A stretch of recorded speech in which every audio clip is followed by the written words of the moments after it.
Well, hey there, you awesome bipeds, quadrupeds, and even the occasional dinosaurs. It is I, Little Wolf, and welcome to my den. Go ahead and come on in, but please wipe your paws before entering. And go ahead and take a seat by the fire. The cauldron is bubbling, so we can have our choice of tea, coffee, or hot chocolate. And it is Sunday again, so we're going to jump into a Sci-Fi Sunday show to revisit, and I hope it helps you get through your Sunday or whichever day you're able to join us here in the den. And if you ever feel like you need any help and you're not sure who to talk to, if you're in the U.S., please call the U.S. Suicide Prevention number, which is 988. But if you're outside the US, you're going to have to go to blog.opencounseling.com/suicide-hotlines/ and that'll give you a website out there with all the other countries with websites and numbers that you can click on or call. So please, if you need help, reach out to these places. Alright, so it has been a minute since we jumped into a Supercar episode, and I'm kind of going by IMDb as to the numbering of these ones, and it is saying that this one is number 2, and it came out in 1961, and it is called The Amazonian Adventure. And it says here that Mitch, Jimmy's pet monkey, has taken ill. Jeff needs to undertake a dangerous mission to South America using a still largely untested supercar to locate a plant needed to save Mitch's life. Now, I did watch this quite a while ago, and this one is very interesting to see what they do. I will go through and add the captions, of course, if I can. I might add my own things to it. I'm not sure yet. It is a lot of work to do that, and I am hoping to have this video out within 6 hours at least. So, I hope we can get it done. I'm not sure if I'll add my commentary. We'll definitely add the captions, but I hope you guys do enjoy this. So let's go ahead and grab a snack and a beverage, sit down with our friends or our family, or just join us here in the den as we go into South America to try and find a plant to save a monkey's life.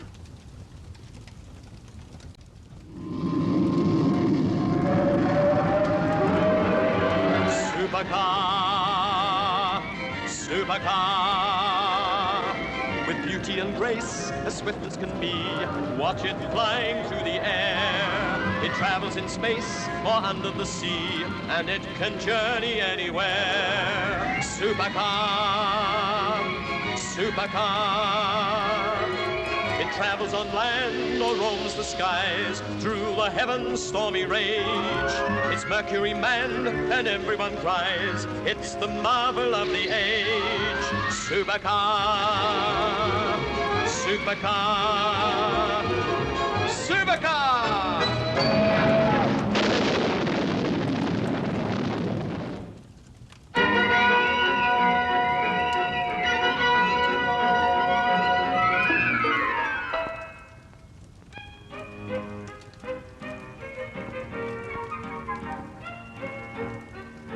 Hey, Mitch.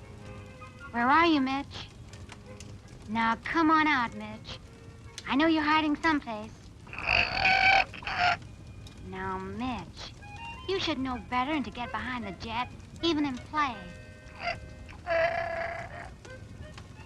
Now, come on out now, before the professor sees you. So you see, the modified turbo deflector mounting makes just the difference to the thrust on changeover. Satisfactory. Most satisfactory. And it will reduce physical stresses on you, Mike. Great, it gets kind of wearisome being slapped back in your seat all the time. Professor? From now on, it will be like riding on air. Well, surely that's... just what it is. Hey, Professor, there's something wrong with Mitch. Not now, Jimmy. Yeah, but he's down behind the jet, and I can't make him move. Come on, then. He's just playing hard to get. And I don't think he's playing at all. Well, what do you mean, Doc? Irregular breathing, a muscular restlessness, and I fear he's sick. Oh, Mitch. Is it, serious? In my opinion, he needs immediate attention. I hope it's not too late.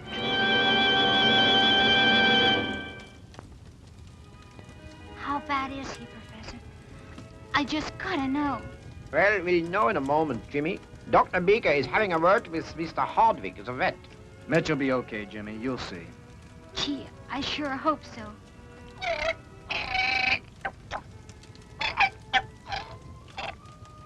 It's all right, Mitch. We'll look after you. You just lie still now. Well, I've seen Mr. Hardwick off. What did he say? And I fear he's not very knowledgeable on the subject. I suppose for a man more conversant with cattle and dogs and horses, that's only to be expected. Yeah, but what's he gonna do? Well, for the time being, he suggests this antipyretic to fight the fever. Do you think it will work? Certainly can do no harm. Meanwhile, he will be researching into some standard work on therapeutics to see what more can be done. But what'll we do if he can't help? Then we'll just have to nurse Mitch ourselves, won't we, Doctor? Doctor, what has happened to Dr. Baker? P-L-A, placentalia, plagyhedral, plasmodium. Yes, curious. Most curious. Hey, Doc, are you in there? Yes, come in. Did you know, Mike, that plasmodium is the name given to certain parasitic organisms found in the blood of patients with quartan and tertian AIDS? Well, actually, I didn't know. Yes. According to Dr. Sharma, the monkeys of the Amazon basin are susceptible to an illness called by the natives he who sleeps, commencing with a feverish restlessness and giving way to an apathetic, semi-comatose state. Well, that sounds like Mitch, especially the fever part. It goes on to say, the monkeys are sometimes seen to cure themselves by eating, during their wakeful moments, the leaves of the jungle plant known in the local tongue as tlogai. Here, look, there's a picture. Rather pretty, don't you think? Yeah. Well, let's go get some. Get some. Some tlogai? Well, you got a better idea? Well, since you press the point, no. He's sleeping, I guess. I reckon that's the comatose state, like you said, Doc. I fear so. And I'll be on my way. You don't mind if I borrow the supercar, do you, Professor? Oh, supercar? Mike has volunteered to obtain a herbal remedy in the form of the tlogai plant from the Amazon. The Amazon? Yeah, I know it sounds kind of crazy, but look at it this way. Mitch is one of the outfit, and he's sick. Maybe this is a little further than the corner drugstore, but that's what Supercar's for. Yes, of course you are right, Mike, but are you sure you'll be able to find this plant? Let him try, Professor, please. For Mitch's sake. I'm sure we'll find the plant, Professor, because, I shall go with Mike. Are you sure you want to, Dr. Beaker? I'll be glad to have you along, of course. It would be better if I come along. You are, a pilot, and I am a scientist. I shall be able to select those areas where the plant is most likely to be found. Well, you just got yourself a job, Dr. Beaker. Well, what do you say, Professor? Is that okay with you? Of course, you are right. And I will start preparing supercar for takeoff in half an hour? Great, Professor. Come on, Dr. Beaker. We'd better get you rigged out. Hear that, Mitch? They're gonna get you some medicine. You're gonna be okay. Engines charging, Mike. Interlock on. Ready to fire. Ready it is. Fire one.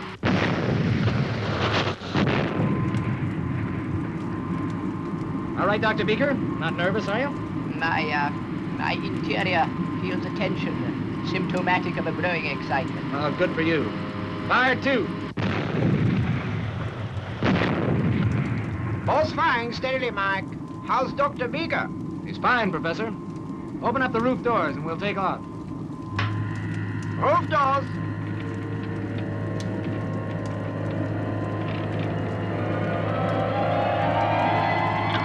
Open.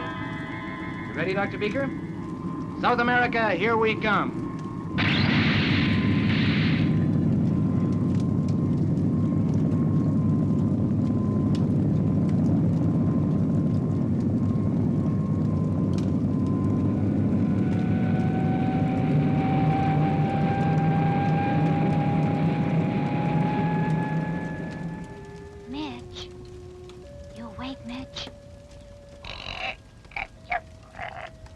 Don't you worry, Mitch.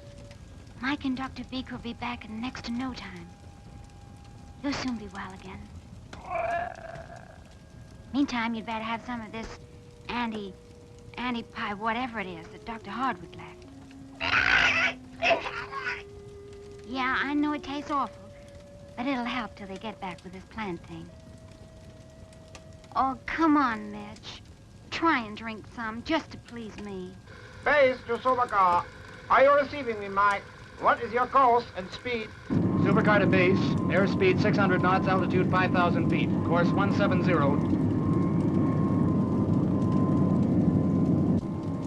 How do you like flying in the supercar, Doc? Well, I felt on takeoff that my cardiac organ had temporarily altered its location. You mean your heart was in your mouth? Precisely. However, the acclimatization period was but short in duration. You're okay now? Indeed, I am enjoying all the sensations concomitant with high-speed air travel. I should come with you more frequently in future. Well, you'll sure be welcome. Calling base. Switching on video plan. Roger. I have your position. What is your estimated time of arrival? Don't know for sure, Professor. There's an awful lot of jungle down where we're headed. What do you think, Dr. Beaker? When will we get there? It will be difficult to say, Mike. We had better steer for the upper reaches of the Amazon River. After that, it will depend upon our finding a suitable landing point.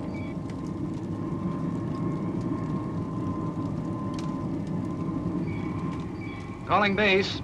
You read my present position, Professor? I read you. Dr. Beaker thinks it's about time we went down for a closer look. Descending to 1,000 feet.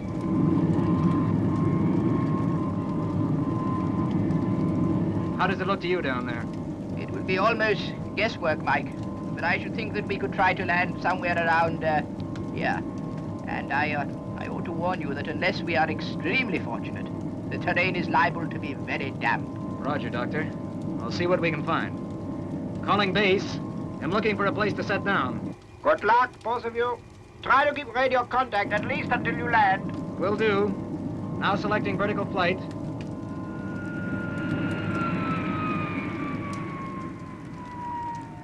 How is he, Jimmy? Gee, Professor, I don't know. I was just trying to get him to take his medicine. And he just went to sleep on me. That's how Dr. Beaker said it would be. More sleeping than waking. He's not gonna die, is he? Well, Jimmy, you've seen enough of science in action to know that we never can be 100% sure of anything. But with Mike and Dr. Beaker and Supercar on his side, Mitch stands the best possible chance of pulling through. I sure hope so. Anyway, they've landed safely, and it's only a matter of time before they find this clogy plant. We must be patient. Well, what do you think, Dr. Beaker? Satisfactory. Most satisfactory. Not too much moisture in the air or the soil. A good landing spot, Mike. Really, very good. Yeah, but is it the sort of place you'd expect to find your plant? It's more than possible. As I recall, the clogy plant itself grows in the forks of tree trunks, and therefore should not be too difficult to recognize. I suggest we commence our search with the utmost dispatch.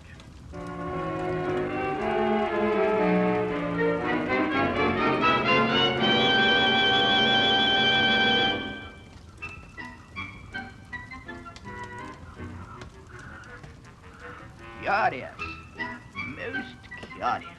This stump has been severed, as if a path had been cut through the jungle. Yeah, it's funny, too. I get the feeling we're being watched.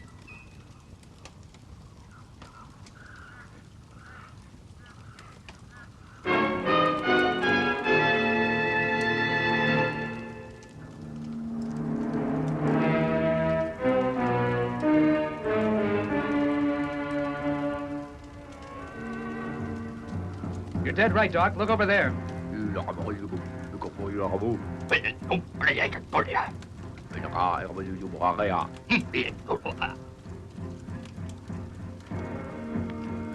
Good. I am most gratified. That spear doesn't look particularly gratifying. It is not the warrior gentleman with whom we are immediately concerned. It is his partner whose facial patterns, if I read them correctly, proclaim him the tribal priest or local medicine man. So? Well, there is no person more likely to know the habitat of the Tlogai plant than the medicine man. I shall approach him and show him this. Hey, hold on. You can't just... Oh, never mind. I guess I'd better keep an eye on you. Tlogai, can you help us? Tlogai. It is a plant. Come on, Doc, let's get out of here. No. In tree. Understand? Too late. I reckon we can consider ourselves surrounded. Well, so much for the problems of communication between civilizations. Yes, we have not yet succeeded in getting through to them, have we? You can say that again. Did you notice that arrow, I wonder? How could I help noticing it? It missed me by inches. Curious, most curious. The markings on that arrow, and indeed the dress designs of these people, lead me to conclude that they are of the Chewacca tribe. I did not know they still existed. Kawakas, huh? Doesn't mean a thing to me, Doc. But it means a great deal, Mike. I am sure most scientists believe the tribe extinct. But to find them very much alive here in the 20th century, most interesting. They must be the last surviving headhunters on this continent. You mean they collect heads? Human heads? Only for ornament.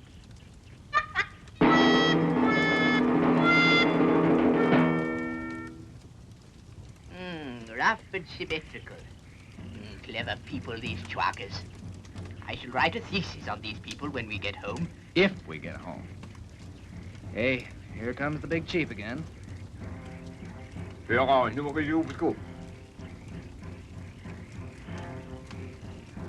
Wonder what's up now? Well, perhaps they wish to converse. Yeah, maybe.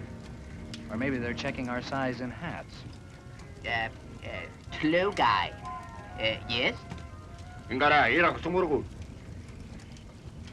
Looks like Tlogai, no.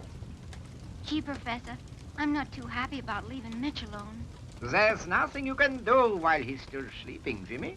It's better to give yourself a break. That's why I asked you to keep radio watch with me. And there's no news yet from Supercar. Aren't you worried, Professor? I'm not worried exactly, Jimmy, but they have been gone a long time. I would have expected them to have made radio contact with us by now. There's one thing that keeps me happy, Dr. Beaker. It's your head they seem to be interested in, and not mine. Oh, do you really think so? Well, if I got the drift of that last bit of conversation, yes. Well, that's an interesting line of speculation, Mike. I wonder if you're right. One of us has got to try and sneak back to the supercar. Oh, I think that would better be you, Mike. Yeah, I think so too, Dr. Beaker, and I'll tell you why. First, I'm probably better at running, so I stand a better chance of dodging an arrow. Now, my idea is to get back to Supercar and bring her over here. And maybe we can impress these head fanciers so much they'll let you go. Good, Mike. That's a very sound idea. Roger. Though you're taking more of a risk than I am, Doc. If they come back and find me gone. Look, let us stop being theoretical, Mike. The quicker you are off, the less chance there is of that happening. And since the walls are only woven, I suggest you, pick your own exit. I reckon here is as good a place as any. I should be able to get out on this side without either of them seeing me. So long, Dr. Beaker. I'll see you in about half an hour if all goes well. What is the phrase? Roger, pilot.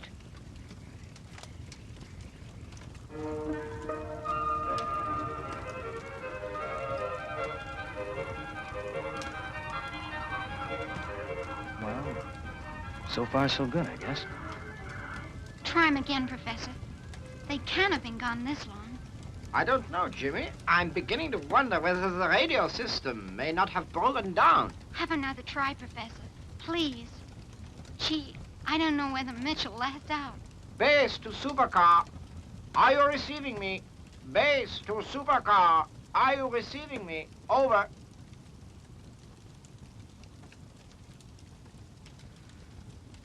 Nothing. I don't understand it. Supercar to base. Supercar to base. Mike here. Do you read me? Base to Supercar. Hello, Mike. We read you. Mike, are you all right? Sure I am. Now, how's Mitch? Not too good, I'm afraid. Where have you been, Mike? We've been worrying. Now hear this, Professor. We've been captured by a tribe of headhunters, and they've still got Dr. Beaker. Right now, I need some good advice. All right, Mike, what is it you want to know? They put us in a hut. I managed to get out and come back here, and I reckon on taking Supercar back to scare the living daylights out of them. Yes, Mike, sounds a good idea. How can we help? Can you think up any way that I can throw a real good scare into them? I thought if I made a low pass over them, it might do the trick. But I've got to pick up Dr. Beaker, too. Yes, that is not so easy. If you land and they see that it is you flying Supercar, they might not be so impressed. But I'll tell you the truth, Professor. They don't seem to be very impressed with me anyway. It's Dr. Beaker they really go for, or at least his head. I see. Now listen, Mike. You know how to use the auxiliary power plant on Supercar, do you? Sure I do. Why? Well, I have a plane. I'm so sorry, but my colleague had to step out for a moment. He'll be back shortly, I sincerely hope.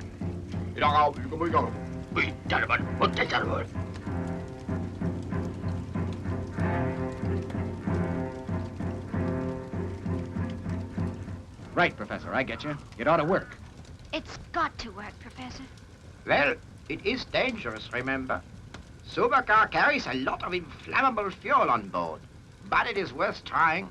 Hello, Mike. Yes, Professor? If you switch on Clearview to intercom, maybe we can see what is happening and give you advice on the spot. Good idea. But I assure you, my dear sirs, all I require is your cooperation for a short while. I want some specimens of this plant. Calling base. Okay, Professor, let's get started. I can hear a drum. I don't know what it means, but I don't aim to wait and find out. Ready when you are, Mike. Clearview first, then. Switching to intercom. Forward vision.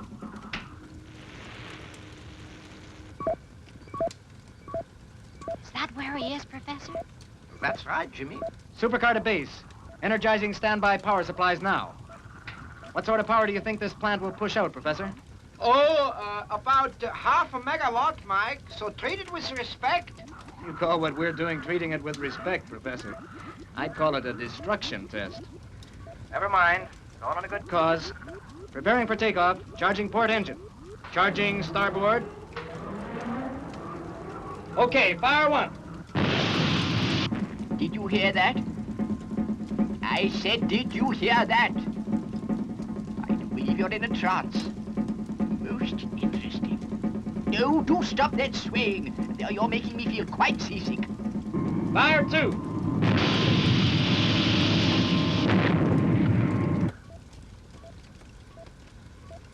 She's not lifting, Mike. I reckon the ground's a bit soggy from the waterfall. Dry out in a minute. Be careful, Mike. You ain't seen nothing yet. Full power both engines.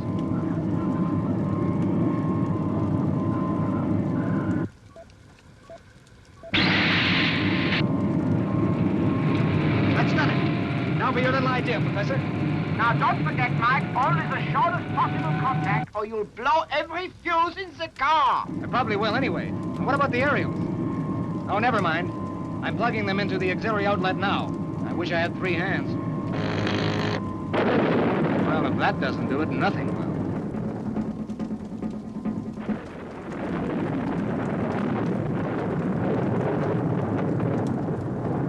Now, I wonder what Mike is up to.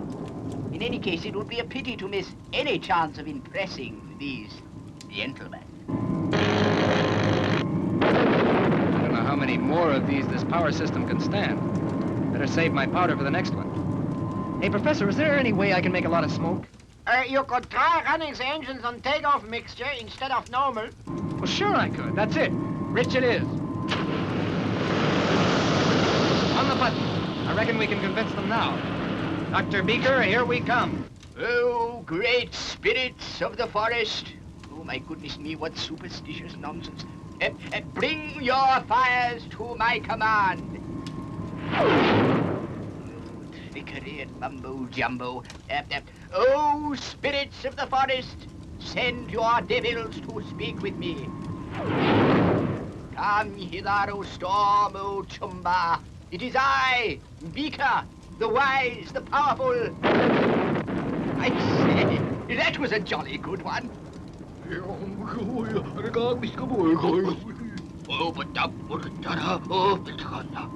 I'm putting down now, Professor, and it's working just great.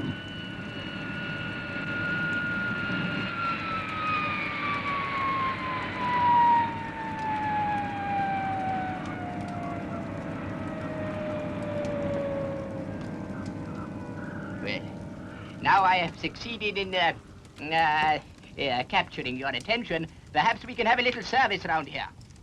Hello, guy, and make it snappy. It's worked. They certainly are anxious to help. Very well, gentlemen. I shall accept your offering, and on this occasion, stay my wrath. But let us behave ourselves in future, or I shall return in my sky chariot and, wise you up.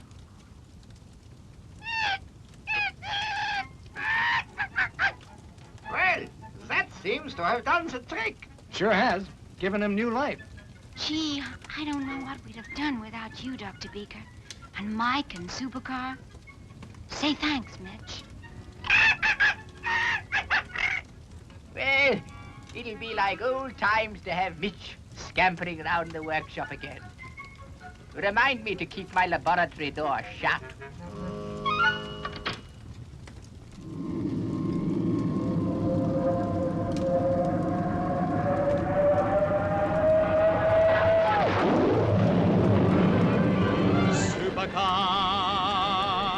Supercar, with beauty and grace, as swift as can be. Watch it flying through the air. It travels in space or under the sea, and it can journey anywhere. Supercar, supercar. It travels on land or roams the skies, through the heavens' stormy rage.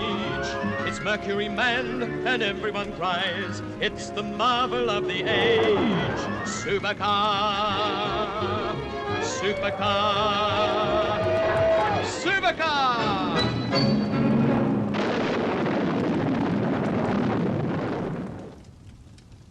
The one thing that I find weird about it a bit is, like, you would think after they got rescued and stuff, they would get picked up by whoever was looking for them, and they wouldn't be stuck there with them with the Supercar and things like that, but it would definitely take away from a lot of the plot, so I'll let them have that. But I do enjoy the show, and I hope you guys are enjoying it too, so please, if you are, give the video a like, and maybe comment on your favorite part from this, or maybe one of your favorite episodes from this show, and also share this out to people who do like old sci-fi shows, and who would like a half-hour break from life to just breathe. I am so glad you guys are supporting me through all of this. We are definitely building the best pack ever, and if you want to help out even more, remember, when you go out and about, please remember to mask up. That will keep you and your family safe, and if you get sick, it'll keep strangers safe too. And if you haven't done it yet, go out and get your vaccinations or your booster shots, and that'll keep you and your family safe, and in the long run, it'll keep strangers safe too. And if you can, when you're out and about, please remember to try and distance yourself a bit from those around you. That'll definitely keep you and your family safe, and it'll definitely keep strangers safe too. And we have a little one here in the den that we can hashtag protect the lioness.